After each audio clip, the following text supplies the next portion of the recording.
Good evening, good evening, good evening, ladies and gentlemen. Welcome to three men talking fantasy football, and in this case, two men. We have an absence of Mr. Anthony Perez, but I am Mr. Bill DeCouslis, and I'm here with Mr. Thomas Lang. How are you doing, Mr. Lang? Oh, I'm doing wonderful. Doing wonderful. How are you doing? I'm doing all right on this lovely belated Veterans Day, in which we are going to talk Week 11 ad drops. Um, Quite a lot of stuff to get to this particular week. We're going to have some agreement. I imagine we're going to have some disagreement. We have some stuff to address from our absent partner. Let's jump right in. Let's go right to running backs. Definitely a couple guys to mention here. So let's start. I guess we'll start off hot right to start with. So in the probably owned category, we have a couple names here. Probably not spending worth spending too much time on. Jalen Warren, 61% owned. Now, for half a second in the game, I thought that Najee Harris was going to be done for the season, but apparently he walked right back on the field. I don't know how many plays later. Still, 14 carries. He ended up with 66 total yards. I mean, and you guys know him from prior years. He's a quality pickup with some standalone value, and if Najee Harris goes down, he's a great play. I think you slot him right in. Tyrone Tracy, if by some miracle he's still available in your league, pick him right up. And obviously Bucky Irving at this point. I don't know who's the starter in Tampa Bay. Doesn't matter at this point. Rashad White is basically dual leaning with Bucky Irving. You agree with those? Yeah, I agree with that. I mean, honestly, as we were discussing when a couple weeks ago, when Evans and Godwin both went down in the same game, we did discuss like a dual threat running back situation with Kate Otten being the primary target, and kind of being a crapshoot with McMillan, um, and um, and uh, and Mr.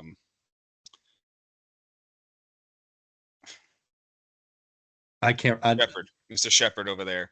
Sterling Um, Shepard, right? yeah, Sterling Shepard. So I mean, it kind of like was a crapshoot at that point. But For half a second, we I thought you were going to mention Trey Palmer. I'm like, he cannot be talking about no, him. no, no. Trey Palmer loss is cool with me. No, but we did say that it was going to be kind of like a split carry element, split percentage when it comes down to plays. And as of right now, the Bucks backfield is looking good. White is basically 17th rank right now in the past 3 weeks at running back at 60% snap share. And then Irving so it's a 60-40, but Irving is definitely getting a little bit more valuable carries um, inside the 20. So basically Bucky Irving is a flex worthy play, and you could still start White. um, you know it's a great mix right now. It's not saying it's the most tremendous mix, like kind of like a Gibbs and Montgomery, but you definitely right now with buys and these things that are coming up, injuries, Irving is a good flex play. I agree 100%. And we'll get into other categories of backs in just a minute. But these are guys in which, forget it doesn't matter if you want to call them the first or second back. These are guys with some standalone value if you need a start, and definitely flex worthy. But we can jump into another guy who's fairly owned, who I imagine we might have some disagreement with, and that's my favorite fantasy football player this entire season, which is Rico Suave, aka Rico Dowdle, running back for the Dallas Cowboys, who did not have a good game this past week, but had been doing better and better. But my opinion about him basically stems from the fact of if you need a back, who else are you going to end up with? Some random guy that you're maybe taking a shot on or a speculative ad for some other team. Everybody needs a back. He's the starting running back on an NFL team. Therefore, he should be rostered. On top of the fact of, given the Dak Prescott situation, they're going to be leaning on the run more. Again, how valuable that is. I mean, in games where they're getting completely blown out, maybe not so much. Do you agree with that sentiment? Uh, to an extent, I mean, I think he's rosterable, but he's not startable. I think I weigh more so Alexander Madison over as a starting position, as a flex position over Dowdle because of the situation over at Dallas. I mean, having your backup quarterback, basically being Cooper Rush and then Trey Lance, filling in as well. They just look really bad. I mean, yes, they went against a good Eagles defense this week, but it's only going to be a tougher road down the road. Like I said last week, I think that if ownership is going to start getting smarter with their plays, they should, when a player gets injured like CD Lamb, who basically had a bust week as well because you don't have a quarterback throwing him the ball. You start resting those players for the next year. They're not winning this year. My big take um, on Rico Dowdle this year moving forward. He is a good back. He's going to get the touches, which is valuable. But what quality of touches are those going to be? The quality of touches right now, you're going to see 7, 8 men in the box, and it's going to be tough for him to break loose on a big play. So, yeah, is he averaging 4.4 yards per carry last week, and then had 3 receptions for 3 yards? Yeah, so he's getting the targets. So he had a total of 15 touches, but yet again, the value is he's not going to break loose. He's not going to have a huge play, and I don't really see that offense scoring points with backup quarterbacks. You're probably right. I like, and if you watch the game, watching Ezekiel Elliott's worst play I've ever seen in my life, the fumble that he did basically right out of the end zone. I wonder if that had been Dowdle, how he would have scored that play. Who knows? Um, I mean, hindsight is, but in all reality, I mean, it just is what it is. The offense is they're shot. They don't have a quarterback, and even with Dak's play this year, it hasn't been 100%. He got paid, and a lot of those players got paid, and they just either faded a little bit. But I just don't see it being positive for Rico Dowdle for the rest of the season. if you had, they're both fairly owned. So Rico's at 68% owned, and Madison's actually at 55%. But you're saying you'd rather take Madison at a spot play than Dowdle? Yeah, and my reasoning behind it is because Madison in the beginning of the season, he kind of had a downward trend on snap percentage and not getting as many carries, but he's more of an upward trend moving forward. His rushing, he's getting more targets, he's getting more receptions as well. Last week he didn't have any receptions, but he definitely has the opportunity to be successful. And he's also on a bad team, but I think that they've been a bad team this entire year, so they could figure something out to move to get the ball moving. Um, Well, moving towards probably the name of the week at the running back position anyway, and I'm going to take a question right from our absent partner, Mr. Perez. Let's talk about Audric Estime, running back for the Denver Broncos, and I'm going to read his question verbatim. He leads all running for the game. He led all running backs, Broncos running backs in snap share at 45%, team rush share 61%, and route participation 9.1%, while the other running backs saw their season lows in week 10. He had 14 carries for 53 yards. Do we think that Sean Payton has finally moved on from Javonte Williams and now Audric Estime is the primary back? Or are we going to see a split committee? What do you think? Uh, I mean, do you want to go first, or because I mean, I I have an have I, opinion on it. I have a feeling we probably pretty similar on this. I see. I don't want to say that what happened was a fluke or Yeah. kind of dart throw stuff. I don't want to say that because obviously he did well against a really good defense. That having been said, something must have happened for Javante to have, what did he have? One carry or something? Zero Well, carries? Something? he was on 29% of snap share. So Right. basically, if you look at it, he had 1 carry for 1 yard. But if you look at it from a coaching perspective, something might have happened during the In the week. doghouse. Yeah. But not only that, but he was in there for pass protection. If you look at that Right. 1 carry, he was in there for 29%. So 28% of his snaps were pass protection. That just shows that they're potentially moving to another player. They've done it in the past. And Sean Payton has done that in the past as well with other players.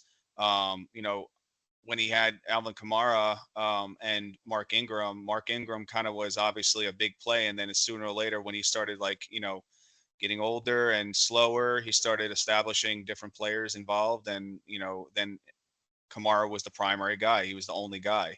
So I don't know necessarily if that's an analogous statement. I mean, it's not like Javante is, old and decrepit. hmm, He's third or fourth year he's in the not. league. He's not. But if you look at his snap percentage, I mean, look from this perspective. The week that he went out, and in New Orleans, he had a 24.6 fantasy day. The next week he played Carolina. He had 17 rushes for 44 yards. That's 2.6 yards per carry. 5 targets receiving, four receptions, 8 yards. That's not a good day. That's not a good day in a week that he should have had a good week, or a tremendous week, or the same week that he had against New Orleans, which was at that point a good defense. So, and then he played against. What do you make of this estimate situation then? I mean, it's basically out of I think nowhere. I honestly think that they're realizing that Bo Nix is a good player, and they don't need to be a run first team. They are going to utilize a more established play action running backs. Obviously they're going to keep utilizing Javonte Williams as a pass protector until the both running backs are established in the pass protection. But I think next year I don't know what his contract shows, but I mean I'm sure he's going to get traded, or if this is his last year, he's gonna find another team to go play for, and he's a good player, and you know, he's shown a lot of flashes of success. He obviously also is an injured player as well. So when you're a hard nosed runner, you are injury prone. So I think that with their system, they're trying to be more elusive, and he's not an elusive, outside the numbers kind of guy. He's more inside. And yeah, do teams need that? 100%. But it just might not fit the system that they're looking for with a flashy quarterback. You might be right. I don't. I think maybe we're both being cautiously optimistic. There's no way that a guy like Audric I'm not, Estime can have a and I'm not, performance like that and it not mean anything, and obviously. I'm But not saying do what I did and drop Calvin Ridley. Don't do what I did and drop Calvin Ridley, because next week he could come back and have 78% of the snap share and right. have a big week. I would probably hold for another week or two, and if it's still consistent where his snap shares are getting less and less, or his snap shares are in there but he's not getting the ball, he's not getting touches, then it's time to move on.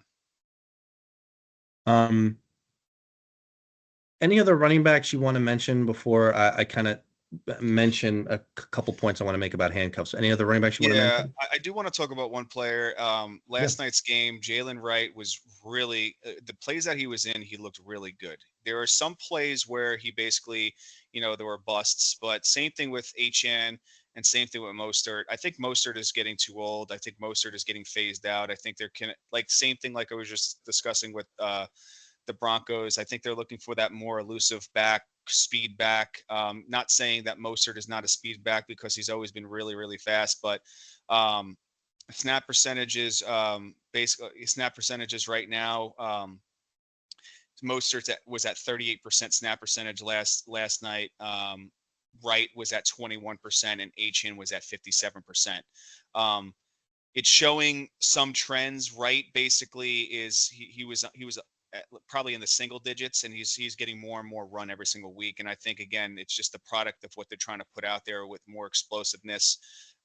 They're running a lot more end arounds. It's going to open the field a lot more for those players with the speed.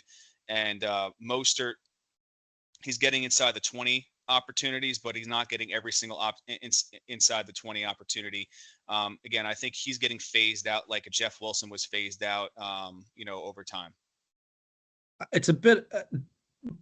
I wonder if that would take longer than you think. I mean, we're already in week. We're coming up on week 11. I wonder how viable it's going to be for the rest of the year. Although, you know, Well, well, I will say this. I mean, I will say this. If the Dolphins are starting to win with what they got going on right now, they start winning games and they're in a playoff push, which it's very hard to do where they're at sitting right now with their wins and losses. But if they're in motion, they're going to continue to have these games where the snap percentages are going to be, there's not going to be anybody over 60% snap percentage. It's going to be a crapshoot. Right. So it's going to be tough. The only player that I would say that is an automatic start every single week is Achan because of his availability and his elusiveness and his Oh, speed. Um, definitely. but here's the thing with Achan, he was hurt twice last year. I think in this area, it opens up the door for Wright because he's almost the same elusiveness kind of player, not the same size, but I do think that Wright takes on more responsibility if, say, Achan does get hurt. I Um, think I honestly, it's funny. I think I end up agreeing with you, but because of different reasons. I think it's more about Mostert. If Mostert were to completely and not be a part of the plan, then Jalen Wright to me, I think becomes part of it. By the way, in terms of because I had heard stuff about this today about teams that are selling and teams that are buying.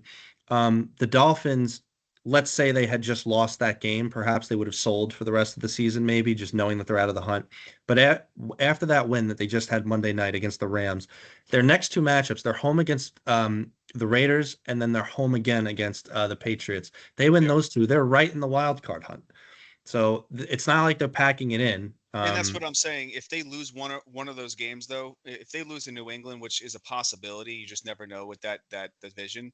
Um, from there, then I could see maybe them shutting down like an Achan for the rest of the year because why get him hurt? Just let Jalen Wright play, and I could see them also shutting down Tua potentially, and let him and save him for the rest of the year. It's an unfortunate situation, but I think that a player that I think the handcuff right now um, for Achan is Jalen Wright. Um, because I think that he's the same kind of player um, that they're looking for in his position. Well, we could probably parlay that into kind of a little discussion about kind of what I wanted to mention. And you might actually might disagree with me on the Dolphins per se about that, but Mm, so handcuffs in general. It's worth pointing out that like everybody who we had just mentioned at the running back room, especially now, is like we're getting close to week 11. We had a whole bunch of guys that we named who were very, very well owned. And then we had maybe Audric Estime, obviously, was available in 99% of leagues. And that was basically it. Everybody else is basically owned. And Tommy mentioned a speculative ad in Jalen Wright, whether he's a handcuff or not. So the issue about handcuffs is one of the problems is that for so many players and for so many teams, you don't really know who the handcuff is, and or the handcuff, if and when it becomes viable, might not actually be that worth it. So it's worth pointing out which guys and which backs are actually worth it as a handcuff to your running back and which backfields are too amorphous or which ones are just become a committee or which ones just the guys are not good enough. So to illustrate that, here's some good examples. You have Ray Davis hmm for the Bills, who's already exhibited he's the guy when James Cook goes out. And here's the other names. You got Tyler Algier, Braylon Allen for the Jets, Trey Benson for the Cardinals, Blake Corum for the Yep. Rams. These are guys that have already exhibited an ability to play well, and a commitment from the coach that these are the guys that is going to be gone to if the starter goes down. And Um, I yeah, will go say, ahead. just to piggyback off of that, I do believe that Algier is the highest one out of all of them because he Yeah, has fantasy standalone relevant. value. He has standalone value every Right. single week because he's going to get goal line touches as well. But outside of that, I mean, if you're watching some of these games and you're looking at the snap percentage, it's not about snap percentage with some of these guys. Right. Like I've seen Ty Johnson have better games than Ray Davis, but Ray Davis is they're keeping him fresh, they're keeping him healthy because they know he's the backup to Cook. That's the big thing. He's a bigger body guy. He kind of reminds me of number 22 that used to be back there back in the day. He basically he's a hard nosed guy. He's going to keep moving down the field. He's going to run between the tackles, and he could catch the ball. So he's in a great offense as well. Braylon Allen, he's shown a lot of signs of flash. They have obviously moved in a different direction, trying to give Brees Hall a little bit more of the touches. And I think that is a Aaron Rodgers play right there. Aaron Rodgers does articulate a lot of the players who are going to be playing with him on the field. Braylon Allen did fumble the ball, I think, like two times and didn't recover it, which created that situation. I think on top of that, there was a coach's decision on that as well. But and then Blake Corum, it's funny because I was going against Williams this week, and I thought that Blake Corum for some reason was overtaking the position, and I was saying, I was only winning by 3 points, and I was saying to myself, "Wow, am I gonna win this week because Williams is not even going to be playing the game?" But no, I think they were just trying to show some signs of life of a player and give him some run in the beginning. See how he can move the ball, and then go to the actual player that's the number one carrier on that team. But yeah, those guys they might not be getting a tremendous snap percentage, but they are the handcuff to those guys. So if you have any of those running backs of their handcuffs, You you have definitely to need to get pick them. these guys up. And if even if you were playing if you guys are playing fab or waivers, use your waiver priority. Especially if you're going in for a playoff push. Things happen in as the season pushes on. You don't want to have to make a mistake, and when trades are no longer happening, it's going to be impossible for you to find somebody to drop those players because they don't want those other teams, those other team managers don't want you to win. So I couldn't agree more. And what's important to mention is that, Tommy and I are Tom, you and I are both in 100% lockstep about this as a concept, and the fact that the guys that we mentioned, there's no argument. Those are the guys. Those are the handcuffs. and There's I got a not there's question not for an amorphous situation about it. Yeah, go ahead. I got a question, and this is about a player we discussed earlier today, Bucky Irving. Uh, he right now is what, 70% owned, yeah. And obviously Tyrone Tracy took over the position in New York. It looks like Singletary is getting a little bit of run as well. He's not like completely out of the mix, but do you drop Devin Singletary if you have him because his value is no longer the same as he was in the beginning of the season, and pick up a Bucky Irving and basically play over him, or do I feel you like this have him is hold? I feel like this is a perfect question. If I'm the Tyrone Tracy owner, I keep Singletary, right? Well, Handcuff without situation. without without handcuff value. Let's take that out of Without it. Let's handcuff uh, value, yeah, I would yeah, drop let's Singletary. you Yeah, drop Singletary for Bucky Irving. sure. Okay, I Absolutely. agree. I agree. I would drop Singletary for Audric Estime. I I wouldn't mean, go that. I wouldn't go that far yet. But you know what? I mean, if you're looking for a roll of the dice opportunity, yeah. I mean, the week to do it is now. You have to go out there and get that player. And there are going to be a lot of people that are going to be dropping some players that either they shouldn't drop them. So you got to keep an eye on the waiver wire, or they're just having they just don't want to see it anymore. Like for my example. I have some players on my roster that I know for a fact I'm not going to start a Wandell Robinson anymore, and I actually I dropped Wandell Robinson in one out of a couple of my leagues, and the reason is because he's not going to touch the field, and I don't need that depth. I need depth elsewhere. So this is the time to make some hard decisions.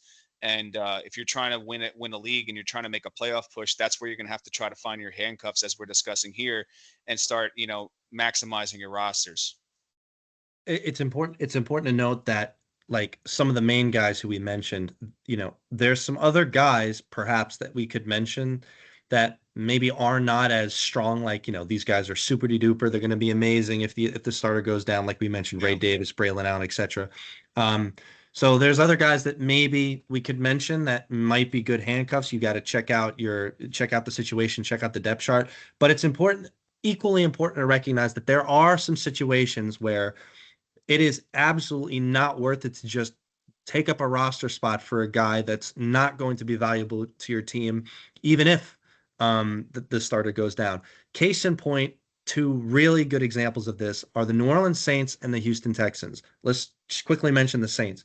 Yeah. Kamara is killing it. I don't know. I don't have in front of me what running back he is, but PPR anything, he's been unbelievable for your team, and he's going to continue to be. Kamara is number Uh, two. yeah, number two. Um, I would love, Mr. Lang, for you to tell me who the backup running back is for Alvin Kamara. Uh, Williams. I mean, but he doesn't even touch the field. Yeah, right. And if Kamara goes down, Which I feel like how I feel like that was the worst pickup for that team. They are destroying that guy. his career. He had a tremendous year with the Lions, and basically they took him on, paid Right. him, and they haven't done anything for him.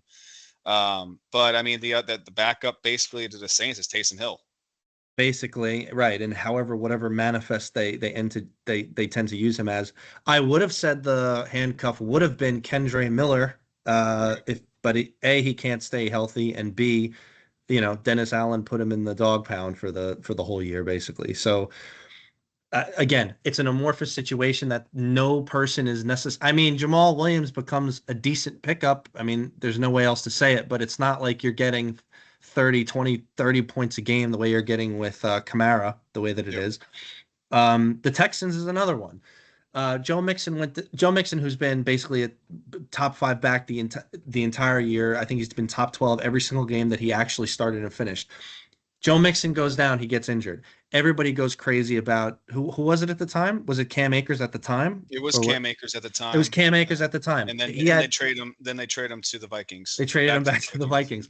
They had Cam Akers for two straight games. Cam Akers does absolutely nothing. What they end up doing is they end up doing an amorphous committee situation starring Dare Agumbawale, Damian Pierce, etc. It's just another example of maybe it's not worth you guys make a decision. Maybe it's not worth taking up a roster spot in a situation where it's not going to be that valuable. This is not Yeah, the same as Ray no, Davis. no, it is definitely not the same. I mean, if Joe Mixon goes down, I don't know who they're playing anymore, and it's just going to be a complete crapshoot over there as well. I mean, Damian Pierce, his rookie year, he had a good year, and then it slowed down a little bit towards the end of the year, and then I don't. They just basically he just wasn't the same player the next year. It was almost kind of like in the same sense of Javonte Williams in a way.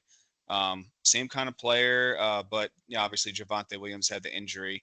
Um, you know, Damian Pierce, he showed good flair, but he also is he's returning kicks now too. So I think if anything, the person that should be returning kicks is Daryl Gubawale, but because of his elusiveness and whatnot. But I mean, they are a pass first team, or they're trying to get back to being a pass first team, especially when Joe Mix is not in there.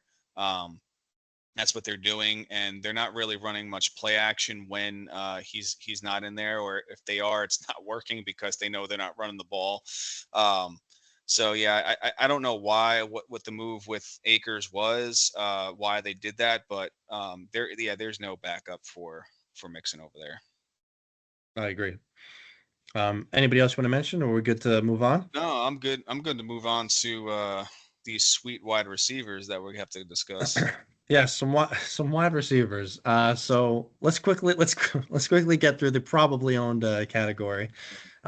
If by some miracle Khalil Shakir or Jawan Jennings are available on your waiver wires, I don't see any reason why you wouldn't pick him up. I think Keon Coleman did he get moved to IR at this point for the Bills? No, they designated him out again this week They coming up. designated him out. Yeah, so Khalil Shakir for the Bills, and who's been, pretty good in and of his own right. And then of course Juwan Jennings. Not only did he have a good game, but he's back now 100% from the injury. Brock Purdy trusts him. He looks at him. I mean, I don't know what is stopping anybody else at this point. And if anybody's like, okay, he's like the second or third option, just watch the games. It's the 49ers now at full strength with Christian McCaffrey. I mean, he's a Yeah, great player. and it opened the field even more too for Jawan Jennings, and also Ricky Parcell, who I want to talk about after this. But because I do see different values with both these players, and I think that with the draft capital that they put into Ricky Parcell and the story that he has behind him right now with everything, which is still a crazy story to me what happened before week one, but Jawan Jennings went 7 for 11, 93 yards, and Ricky Purcell, he was I have that right here. He was 4 for 6, 73 yards and a touchdown. Um, he Ricky Parcell is definitely he's kind of fits that system with his elusiveness. He kind of reminds me with his not gonna get that far ahead, but it kind of reminds me of like a Cooper Cup esque kind of player. Um, he runs really good routes, very crisp routes. I see him being more of a down the road, more years to come kind of player outside of a Jawan Jennings. I think Jawan Jennings is going to find himself on another team next year, whether it's through a trade or signing with another team. But I think that they have really good play out of Ricky, um, and I think he's definitely somebody that he has to be picked up this week because he's going to find value as weeks come on. We might end up having I mean, we could talk about him now. I mean, since you brought him up. So I don't see Ricky Pearsall the same way. I get it. He had a pretty good game. He ended up with 4 for 76, I think, and a touchdown. Yep. Um, if he doesn't have that touchdown, I imagine we would just Sorry, still, 4 for 70. Yeah, yeah. yeah, I Four for imagine we 73. 4 for 73. I imagine we'd still be kind of bringing him up. I think that's one rung too far, one target too far in the offense. Jawan Jennings is basically taking a more improved version of what the Ayuk role was supposed to be. I Yep. mean, and again, just my opinion, but I think at that point now we're going, all right, now we're getting into maybe there's too many mouths to feed at that point. Definitely better than a lot of other options you could have. But I also hear what you're saying about the draft capital. But if there is a team in the NFL who cares the least amount of draft capital in terms of players, that would be the 49ers, considering everything that they've done for the last couple of years. But again, I feel like you could do a lot worse. So I imagine you're a little bit higher. Well, let's compare him against some of these other guys that we could be pulling up. So do you have Ricky Pearsall's roster percentage in front of you? I think he's like at 20%, I think. Ricky Pearsall. You keep going. It's the Yeah, 30, yeah. 39%. Yeah, 39%. So I mean, let's compare him to the superstar, greatest wide receiver ever. Nobody ever doubted him, Quentin Johnson, for the for the LA Chargers, who had a pretty similar stat line, I think. He had 4 for 70 something and a touchdown, I believe. Hmm. Who would you rather be picking up? I honestly would be picking up Ricky Pearsall. Really? Over Quentin Johnson? Yep. Yeah, Interesting. and honestly, and I still don't believe Quentin Johnson is the primary guy, or he's gonna keep it up for the rest of the season. I think yes, and my big thing with that the quarterback situation with Justin Herbert his situation has been getting better and better every single week, and he has really good matchups moving forward for the next couple of weeks as well. But I do think that Lad McConkey is going to benefit a lot more. Um, I think that they're going to be running the ball a little bit more consistently than they were, and throwing some under shots to basically J.K. Dobbins and what's his name's back too. Right, the Gus Bus. Yeah, Gus Bus is back. So I mean, he did get some touches last week. I think he got 10 touches last week. Not, I wouldn't say that he's handcuff worthy right now. Like as we're going back to the handcuffs that we were just discussing, because I think Vitel is still has value there. But going back to receiver, I don't think Quentin Johnson is going to continuously have that same kind of week every week by week process. I think it's, if anything, Palmer will have the value. I think Palmer still has value over Quentin Johnson. Lad McConkey has value over Quentin Johnson on that roster. And then also, for example, I do believe that there's other valued wide receivers that are 50% available and lower that have more value than Quentin Johnson. That, and some of these guys you might be able to plug and play on these bye weeks. Um, and I'm not. Do you think like your logic for the Quentin Johnson situation, pointing out Lad McConkey and Josh Palmer, etc. I mean, would the same logic not apply for the 49ers? Kittle, Jawan Jennings, Debo, No, McCaffrey. it does. It does, but it doesn't, because they have specific plays for those players, and then those are superstar players, and then they have role players that, I mean, they're a good roster and they have good options. And when a player like a Jawan Jennings is getting 11 targets, that means that next week Ricky Purcell can get 11 targets as well. He can have the same kind of game that he's had. So I think that if the targets are being dispersed like that, and it's not going one dimensional. It's not going in one direction.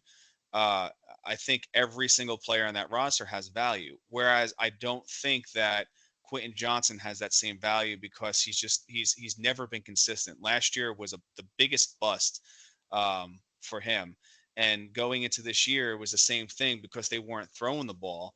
But then he has these ups and down weeks, and I just don't feel. I feel more confident. Let's just put it this way: I feel more confident starting a Ricky Purcell every single week, if needed, over having to start a Quentin Johnson. Um, so Quentin Johnston, just to be clear about his stat line, he was only 2 for 24, but he ended up with the touchdown. Mm-hmm. I would say I'll be cautious about it. If Quentin Johnson has another good game, which by the way they're home against Cincinnati, and then they're home against Baltimore. Um, if he ends up with one or two more good games, I'll be a full believer at that point. But Yeah, I mean, it was week two. Week two was his best week outside of Cleveland. And he had 6 targets for five receptions, 51 yards, and 2 touchdowns. It was the touchdowns like that. He's kind of getting like tight end numbers. That's what it is. He's not like a huge play down the field, 60 plus yards and touchdown where you're gonna get those bonuses and whatnot. And I think that's why I would lean more towards a player like a Ricky Purcell. okay.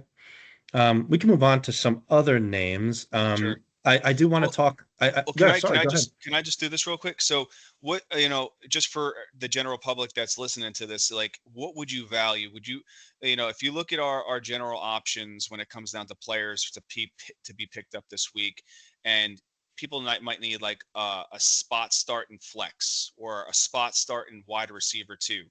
Um, I personally, like top three out of these, I'd go Cedric Tillman. Um, this week, I would go Ricky Purcell. I'd still go with him. Um, and then I think the next play I would probably have is either, uh, and this might sound crazy, but I think a John Mechie, who I've discussed in the past. He's taking over that Stefon Diggs role. And he's an elusive. He's a tall bodied guy. I think obviously with Nico Collins back, it's going to take away some of the targets, but I think that it's going to open the field more for him as well. Stroud has to be throwing the ball more consistently. I think Mechie is my my third guy on that target to try to pick up and potentially have a start play. I think it probably depends on what your threshold is for guys who are basically widely available. Hmm. Because in terms of how I would answer that question. However, um, I I'll use this opportunity to disagree with you strongly about Mechie, Okay. but maybe not for maybe not for any of the reasons that you would think. So we just had this past game. Mechie ended up with a touchdown. So Nico Collins was out. Hmm. At that point, when Nico Collins comes back in, Tank Dell still has his role as the slot slash speedster guy. What role is John Mechie playing when Nico Collins comes in? When you say the Stefon Diggs role, Stefon Diggs was basically splitting kind of slot, shorter target, like he wasn't a burner, obviously Diggs, but they were going deep and deep, less and less. As a Tank Dell owner in basically every single league, I've seen every single one of these targets and a failure of Tank Dell to take advantage until Stefon Diggs goes down. So, what role is John Mechie actually playing when he's not going to be usurping the slot kind of role, and Well, he's Nico Collins is who he is? well, I will say, I mean, his snap percentage has been going up. He's in the 60s the past 2 weeks, and going against Dallas, Tennessee, Jacksonville, they're good matchups. Outside of, I will agree with you with the wide receiver room, with the cornerback room in Tennessee, but outside of that, but it is a divisional matchup, so it could be a big high scoring game for that one right there. But outside of that, I mean, he has some good matchup plays, and I think, yeah, he's not really the slot. He's the maybe the other opposite side of the field kind of play with Nico Collins taking more command of the defense and everything, being double teamed and whatnot. So I think honestly, with Mixon being healthy, I think he still has value. I think he's still going to get like anywhere from 4 to 5 targets a game. I think it's Um, even worse if Mixon's healthy because they want to run the ball and they're going to be throwing it less and less. We'll wait and see. I mean, maybe you're right. Maybe I'm I being mean, too. Mechie didn't play week 1 through 3, and then basically he had very This is a guy, low just snap remember, percentage. this is a guy who's completely failed in his past years. No, You well, know, he didn't fail. He was drafted and he had leukemia, and they held on to him, and he is now healthy. Last year, Nico Collins fit the role. He basically took over Mechie's role last year and just ran with it. And now they got a healthy player that is 24 years old. Um, I don't see any problem taking a shot, picking him up, putting him on your bench as your wide receiver 4 or 5. If you need to start him because you have some buys, this might be the week that you could do it too. I'm not saying he's in every week start, but I'm saying out of those 3 guys that I put out there, I really believe that he is a position to basically put up 10 to 15 points this week against Dallas's awesome defense. yeah. Well, taking into account roster percentage, we should actually point out. So Quentin Johnson, who's owned in about 45% of leagues, Cedric Tillman, who's owned in about 50%. I'd obviously rather have both of them. It's not a question, but again, they might not be available in your league. Um, it's probably worth pointing out that Jerry Jeudy is also available in 50% of leagues. I Mhm. know that Anthony can hear me from across the wide world. How dare I bring up Jerry Jeudy in the same conversation as Cedric Tillman? So I'll just leave it there. Maybe the truth of the matter is Cedric Tillman's a little bit better, but Jameis has to show something. Go back to old Jameis before I'm 100% comfortable with that situation. Yep. I will say, to maybe shock or not shock you, I think Marquez Valdez Scantling is actually a better pickup than some of these other guys who are widely available. And here's why: there's nobody left in New Orleans to throw the ball to. I Nobody, think I think I think MVS now takes over Rashid Shaheed's position. which He's was either fairly he's valuable. well, that's what I'm saying though. He's either getting a donut or he's going 3 for 3 for 103 yards and 2 touchdowns. That's Right. what he's doing. And the problem is, I don't know. It's fine value to pick up, but it's like you're eating your fingernails every single play that he's out there trying to see if something's going to happen. It's not comfortable. I I But I I'd rather take a shot I on I him than know, but Mechie. I personally, and everybody has their direction and whatnot. But just watching the game, I feel Mechie has a better position to have a good week than MVS has a position to have a good week this week. I mean, you know, it's boom or bust. It's boom or completely bust with MVS. I think Mechie had it's he's gonna. You want your flex position, depending on your situation, but I feel like you want your flex position to be a comfortable position that you're gonna be like, all right, I'm gonna get like anywhere from 8 to 12 points minimally from this player. Yeah. It's worth pointing out that I think Rashid Shaheed before he went out was wide receiver like 16 on the year. Hmm. So you were getting you and he was like there was like I think it was one game that it was bad that he that you felt sad that you started him. So if it's anything like that, and I agree with you, it probably won't be exactly like that with Shaheed. It'll probably be even more boomer bust. But Yeah. I mean, just my opinion, I'd rather give that a go than any of these other, guys that you could pull out of a rock. For example, while Michael Pittman is out, Alex Pierce has been brought up as a name. He's available almost everywhere. I would not be picking him up, especially at the Jets this week, even though the Jets look like absolute trash against. Um, oh my God, who did they just play? I can't even remember. I just remember how bad they were. Who They the just got Jets? killed. No, the Cardinals. They just got killed by the Cardinals. Um, so I mean, it remains to be seen. I'll be interested to see the Mechie situation. You're really really high on him.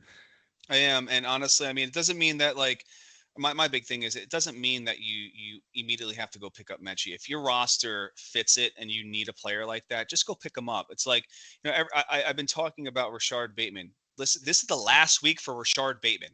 The last. The last week that you can potentially get really good numbers out of I him. might surprise you. I'd rather start Rashad Bateman this week than John Mechie. Okay. Yeah, but it's against Pittsburgh. Pittsburgh's a really, really good defense. I Yeah. mean, I wouldn't start him with confidence. Mechie, I'd start with confidence because Nico Collins is going to have that double team effect. He's going to have Diggs on him, and I think that it's going to be a tough game coming back from a hamstring injury as well too. I mean, he might be a decoy, he might play decoy. So, capitalize on those opportunities. 1% owned, I guarantee you, he's probably only going to be about 17% owned after this week. So he's probably going to see 16% uptick. But there's going to be opportunity. You don't have to take a waiver on him. Just wait till tomorrow morning clears and then pick him up. You don't have to use a waiver spot on him unless you feel as confident as I do. If I have room on a roster and I need that position to be filled, I'm gonna go get the players I want.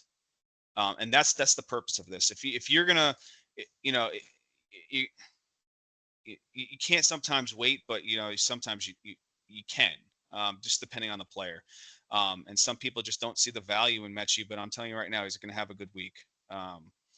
I will. One thing I actually wanted to bring up when it comes down to wide receivers is, you know, a lot of trades are coming. A lot of trade deadlines are coming up, and I wanted to talk about a trade that a couple. Well, I mean, kind of like it kind of falls in the same guideline. Um, would you trade, say, like, if you're trying to push for a playoff push and you have a decent receiver room, but your receivers are injured, or you have a really good stud running back room, and you're trying to find that wide receiver, and that's the top five wide receiver. Would you go out and trade Calvin Ridley after a huge week that he had and Metcalf coming back this week for Justin Jefferson? How fair of a trade do you feel that is? You know why I'm asking that, right? Um, Look, I guess it depends on, how you see the future of those players going. To me, I think somebody like Justin Jefferson is probably in like an untouchable category. And it might be an overreaction to what happened this past week where, Darnold completely failed. But they've been on such a roll, and I've eaten so much crow about Darnold this year that I'm willing to be to openly say they're bouncing back.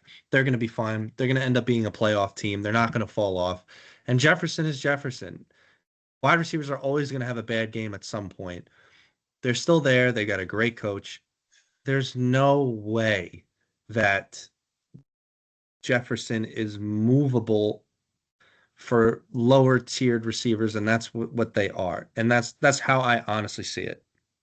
So, I mean, but if you were able to target somebody like that, yeah, I mean, or like, what's your frame of mind, even if it's not that perspective trade? Like, if you had two wide receiver twos, and you're trying to trade for a top flight wide receiver, um, who would you target? Like, is there specifics like that you would try to go out for?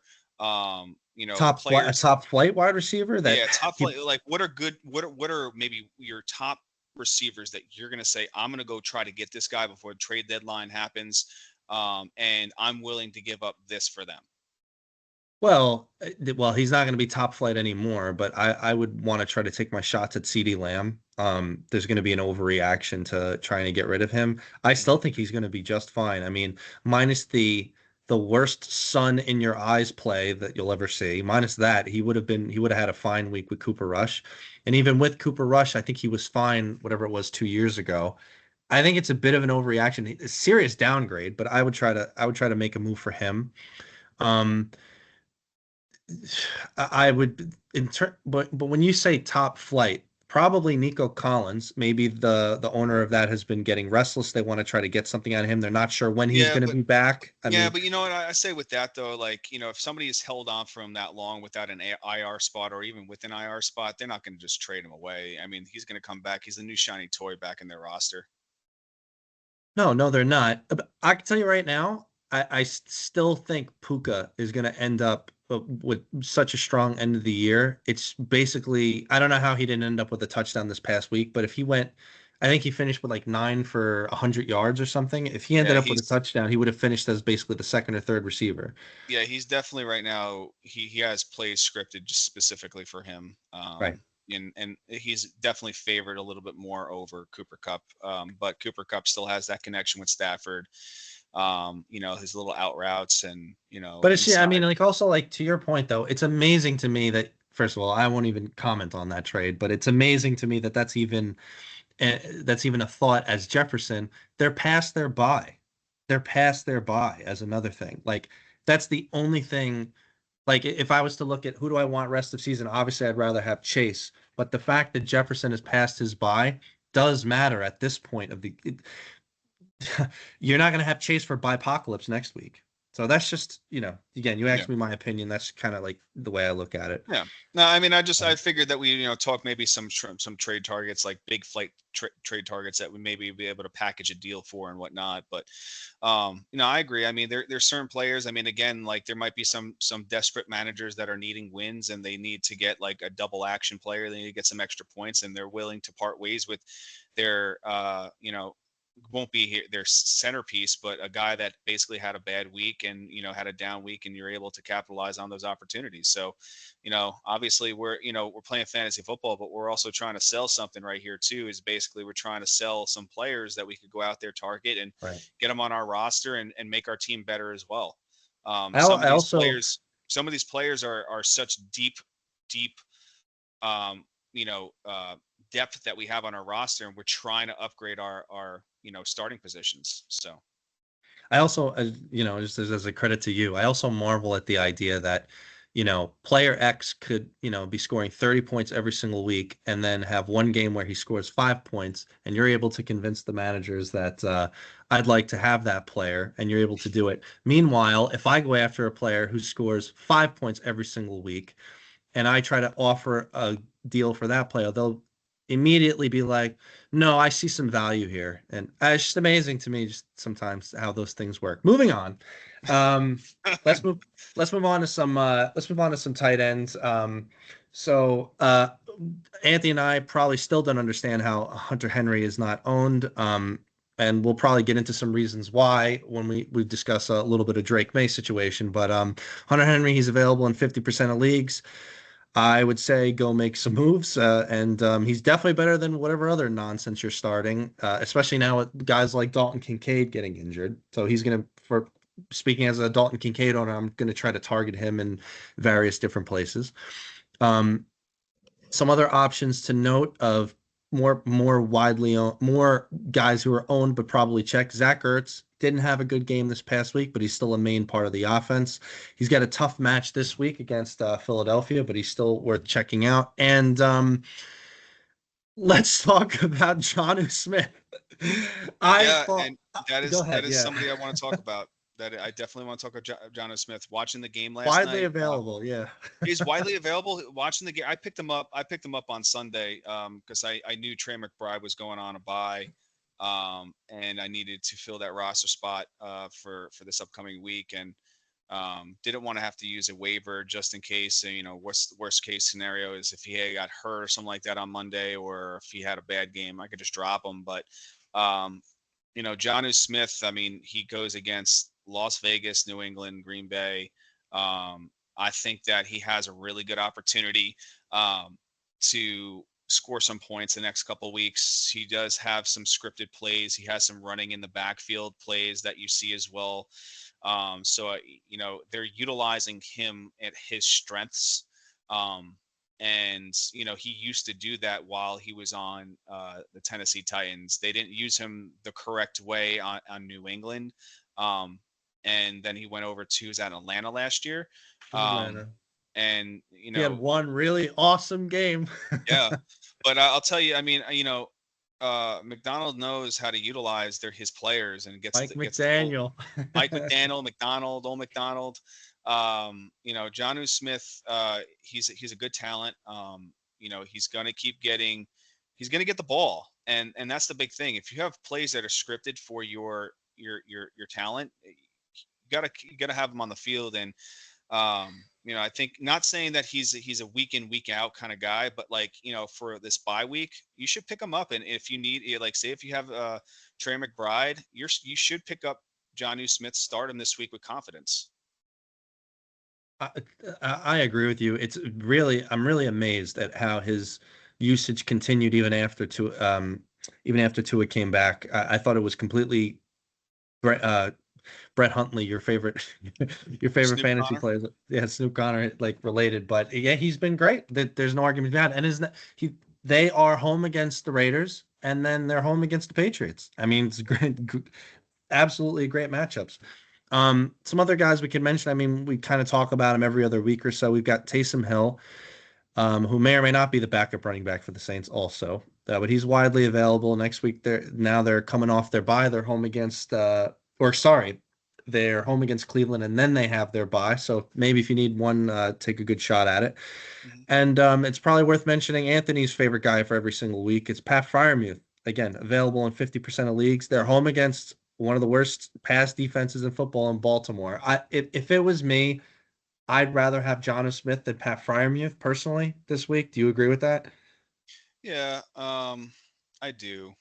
Um, but again, I mean, I feel like I do, but I don't. It's kind of they're kind of the same player in a sense, like kind of the same situation in a sense. They'll have plays scripted for them.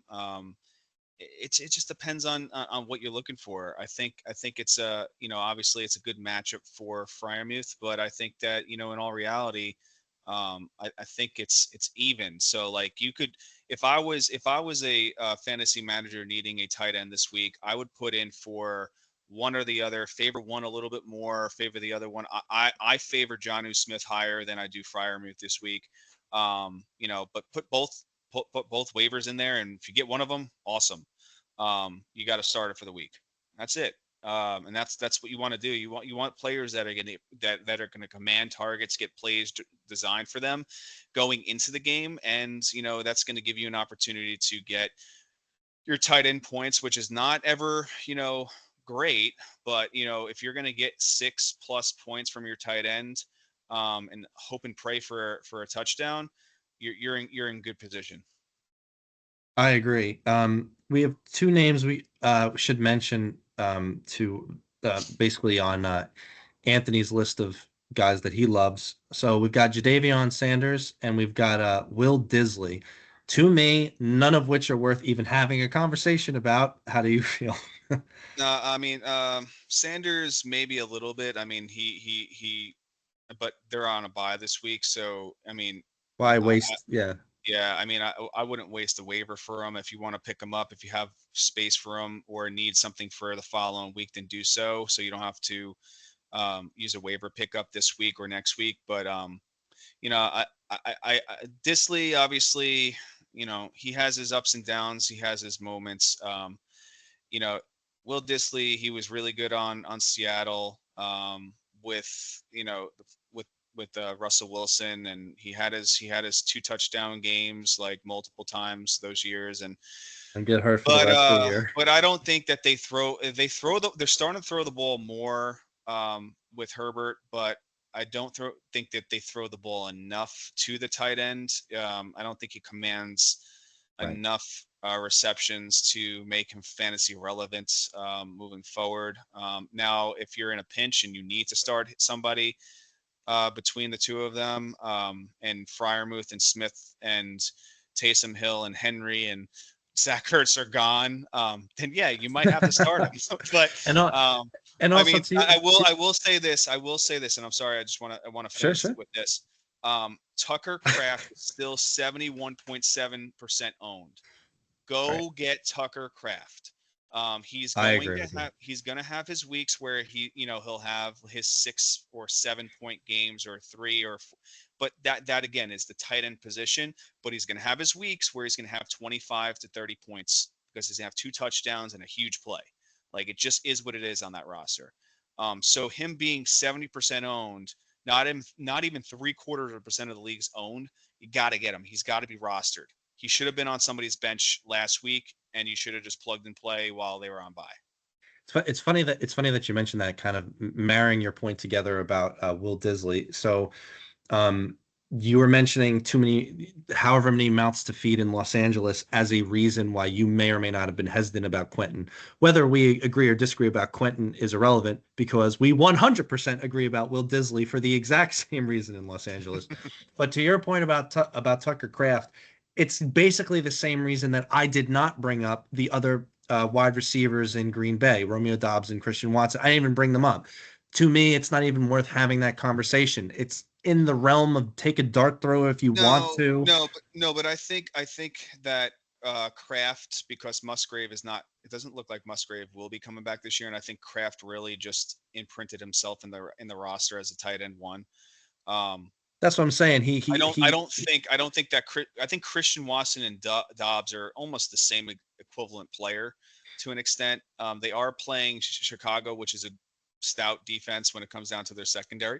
But I think that the player that's going to benefit out of that good defense could be a Tucker Kraft I agree this week. 100%. So I think that might be some dink and dunk, some broken plays, and that's where you're going to get your points with him this week. Number two pass catcher in Green Bay after Jaden Reed is Tucker Kraft. I Yep. could not agree with you more. You want to move to some QBs? Yeah, I don't have anything else that I want to discuss there. Do have a couple things I wanted to talk about QBs though. So Yeah. yeah. Well, why don't you jump right in? What do you got? What do you got? So obviously there's some players that are in a pinch this week because of buys. What is it? Week 11. Yeah, week 11. I know it's week 11, but the Cardinals. So you got Kyler Murray off. Nobody is starting Bryce Young. Nobody's starting Daniel Jones anymore. So you have two relevant quarterbacks there with Baker Mayfield and Right. Right. Kyler, basically, top flight quarterbacks, top 12 quarterbacks being benched this week. And you need to go out there and find somebody that has value and has a good matchup. And there's two players on my mind that I think that you need to go out and get. One of which is not, his name is not Russell Wilson. Um, because I think I get it is a good matchup, but I do believe that there are two other players that have better matchups and that are showing better signs of yards, touchdowns, and more consistency. Bo Nix with his legs and his arm, and Justin Herbert are two players that I think need to be rostered and started this week. Um, we were discussing the Chargers earlier, and obviously when we talk about Will Disley and those other players like Quentin Johnson, they're spreading the ball. They're utilizing play action because they still have a good running game. They are a run first team, but now they're running more play action, which is opening the field for those players. Um, Justin Herbert is a top 5 quarterback in the league for the past 3 years outside of getting injured a couple, once, and or 4 years. And he is somebody that needs to be picked up and played this week. He has Cincinnati, Baltimore, and then he has Atlanta. Atlanta is probably the tougher matchup out of all of them. Cincinnati and Baltimore, they're going to be higher scoring games. Maybe the play action is not going to work as well with Baltimore because of their defense, but they're going to be throwing the ball. They'll probably be playing from behind, probably in both effects, I think. And it's going to give you the opportunity to have, basically play fantasy football with stats. Bo Nix has Atlanta this week, and I think that it's at home as well. He's been playing extremely well with the new running back situation. If it's, how do you pronounce his name? Travis Esteem, right? No, Audric Esteem. Audric Estime. Audric Estime. If Audric Estime comes in and he is the running back as it's showing, from last week, and Javonte Williams is in there for pass pro. Bo Nix is going to have another good week against Atlanta. I don't think that.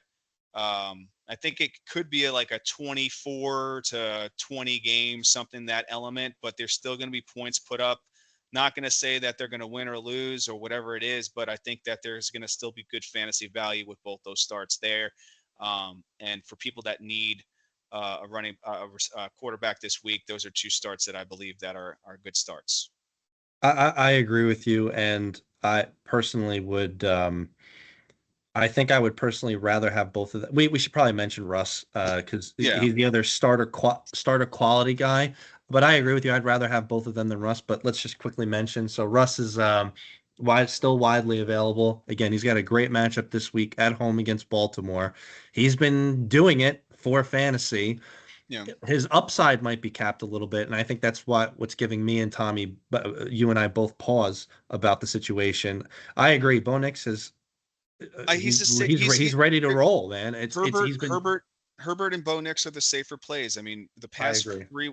past 3 weeks, Bo Nix is the number 4 quarterback at five touchdowns, 1 interception, and he's also using his legs. And And then Herbert's Herbert, home against and Herbert is home against Cincinnati, who's yeah, basically the and worst and defense. and he's the and in the past 3 weeks, he's the number 6 quarterback at five Right. touchdowns. It's not big numbers. It's not Joe Burrow numbers right there, but they're safe plays. They're going to get you 2 touchdowns, potentially 2 touchdowns, if not more, this week through the air, maybe on the ground, one for Bo Nix. Who knows? But I I do agree. believe that they're safer plays. They're more contingent plays for people that need to get a win this week on a bye week when you lose your quarterback.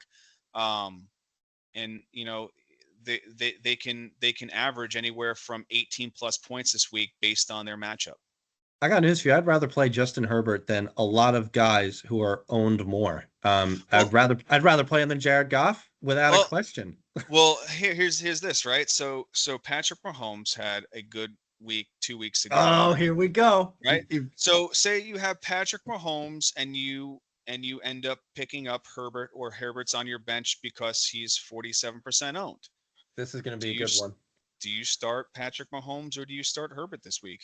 I think Patrick Mahomes, who's going to be at Buffalo, I think I would start Herbert this week over Mahomes. I mean, and here's another thing.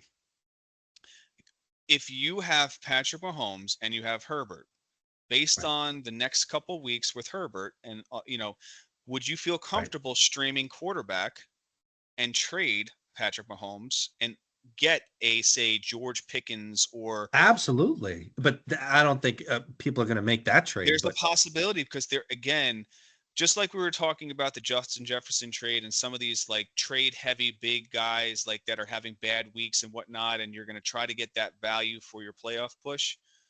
There are people out there that still value the name Mahomes. sure. There are times where you can utilize that as leverage and go out there and get the players that you want that's going to help you win a championship. And I'm not saying here go out there and con your league, but what I'm trying to say is play smart. We're here to basically manage our team and make our teams better. Yes, if a guy needs a quarterback and you want to sell him Patrick Mahomes because you have a confident, consistent opportunity as a backup, and you want to stream quarterback moving forward because you know how to manipulate those week in week out, um, streamer plays, trade them, get value. I think you could get an Austin Eckler for a Mahomes right now as well. Even obviously with I think you are being so optimistic about it. I'm sure there's some people out there, but that is so optimistic. yeah, Um, but it all starts with a conversation, right? So like, if you go out there and you go, hey, listen, I'll give you Mahomes for George Pickens, and they go, no, I need another player. It opens up a conversation, right? I All right, guess. let's talk about a 2 for 2 then. I'll give you Mahomes and this guy for, George Pickens and that guy. Then you get the player you want and you move on, right? So like It, you're not going to be picking off your starting roster. You're going to be picking off your depth to make that player get in your starting roster. um, while we're on the topic of quarterbacks, we should bring up somebody Anthony wanted to bring up here. So we should have a quick conversation about Drake May. So Yeah. Drake May, in his 5 career games, he's thrown for 6 touchdowns and rushed for 209 yards. He's the first rookie since 1970 to have 5+ touchdowns and over 200 yards rushing in his first 5 starts. He is only owned in about 11% of leagues. His first 4 games as a starter, he's averaged 19.2 fantasy points, which is pretty good. It's about good for a QB 10 during that span. Um, the question is, do we think he's a viable starter going forward? And my answer is no. However, I think that his value brings up the other players on the Patriots enough to be viable. Most relevantly, Hunter Henry. Um, Maybe if you're in a pinch, maybe next week is Bipocalypse and the Patriots are at Miami. If you're in a pinch, maybe next week that's an option. But I don't see him as worth it to, hey, let's roll with him. Do you agree with that? I agree. I don't see a value with him. I mean, yes, yeah, he's been doing very well statistically and all that stuff, but I think that, the rest of the season matchups, I mean, last night against Miami, Los Angeles Rams had a good front, and I think that Tua is a better quarterback. I mean, obviously with the situation, he's in a better position um than a Drake May. So and then he goes against Miami. Obviously Stafford, with the good players around him, didn't have a huge, day. And Miami's defense has been playing better. We'll see this week with Indianapolis what kind of Indianapolis defense shows up. But they're going against Aaron Rodgers and the Jets this week. But again, there's some tough matchups. And I just don't know if I can confidently start a Drake May, especially with his nagging injury against the Jets, and he came back, basically against Tennessee and Chicago. He had 2 tough matchups. I just don't know. I don't know if I can start him with confidence. I'd rather start a Bo Nix over him, moving forward, or stream a player like a Bo Nix, a Geno Smith. You know, Justin Herbert, yeah. Justin Herbert, Sam Darnold's still 74% owned. So I mean, you could go out there and start him. I mean, or you could go out there and feel confident and go trade for a I, I, Patrick sh- I Mahomes. I just wanted to mention that. I just wanted to mention that about the quarterback trades and about like kind of my view on it. This is what we kind of I did a mini soliloquy about this last week about that. This is why to me quarterbacks are just not valuable. Yeah. Maybe now going forward, it's like why would anybody trade for Patrick Mahomes when you could pick up a guy on a good matchup that particular week and or however many weeks that you need quarterbacks. You could just stream quarterbacks instead of trading for one that's maybe borderline QB1. Unless you're trading for Jalen Hurts or Josh Allen or Lamar Jackson, like why would you ever make a trade for that? I mean, unless you need it. I mean, again, it's later in the season because you may need to make a trade like that to better your roster. At that point, you know, like we were discussing earlier, it's the handcuff game right now. So if you have a good, uh, you know, a good baseline of players, and then you have, say, like if your roster setup is 2 running back, 2 receiver, 2 flat, or 2 running back, 2 receiver, 1 flex, you need to at least have 4 receivers, three minimum of 3 running backs. So then you have two more. You have that's three. That's well, that'll be 2 more positions on your bench, right? And then you most likely have a 6 bench opportunity. So then you have your cuffs, and then you have basically some play-ins for the next couple weeks. So you can play with the schedule and see what kind of like be strategic in that sense. Um, I know. I'm just saying, like, for those reasons, and like, I don't see why anybody would make a trade for a borderline Well, QB1, that's given what I'm that. saying is because, now is the time to make your roster look like that. For you to go out there and say, "Hey, listen, I'm gonna trade you 2 wide receiver 2s that are not touching the field on my roster, and they're not going to play a down, like they're not going to get, in the starting position. They're going to be on the bench for the rest of the season. I'm going to go out there and try to get a QB1 with those players. There's a possibility. There's teams that basically invested that high draft capital on that player, lost out on some of those opportunities. Like in the beginning, it could have been a Patrick Mahomes and a Travis Kelsey back to back 1-2.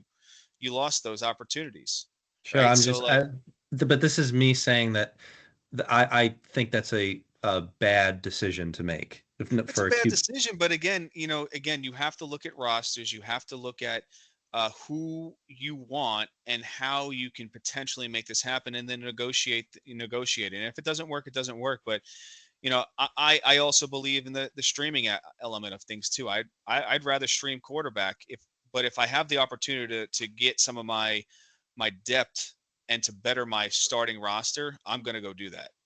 I I mean that's fine. I would just say basically outside of maybe a couple guys I could name: Josh Allen, Jalen Hurts, Joe Burrow, Lamar Jackson, and I might be missing somebody in there, like maybe one or two other guys.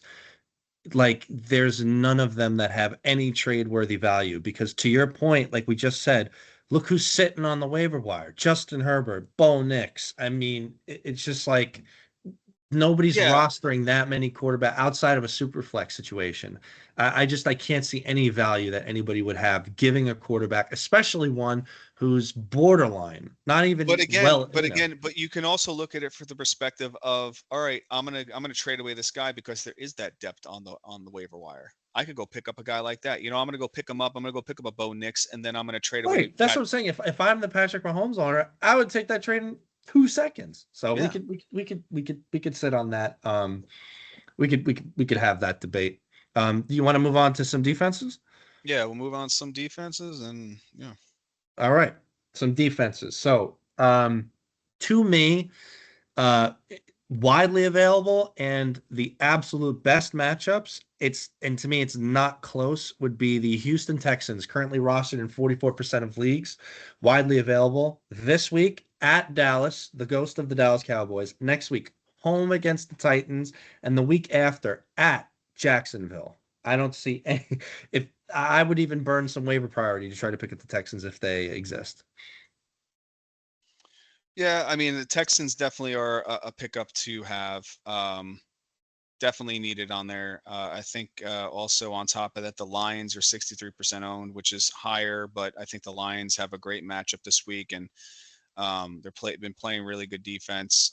They are definitely somebody to pick up and start. I think right now they are my start of the week in defense. Um, outside of that, Might be hard the to pick up though. It might not be widely yeah, they'll be available, hard to but pick up. I think another team, that so like the Lions are my start of the week, but I think that, if you need a spot start with somebody and you're going to utilize the waiver wire to pick up a team, there's two teams that most likely are there. Like you said, the Texans are one of them, and then the Dolphins are another one of them against Las Vegas. the Dolphins are pretty good, especially considering they performed way better than I thought they would against the Rams Yeah. this past Monday night. But Yeah, I mean, they're it's a basically weird game. they're playing good football defensively. They needed some aliveness on that offense to, stop being on the field so much. Another great option for this week specifically would be the Packers, Mhm. widely available, and they're at Chicago.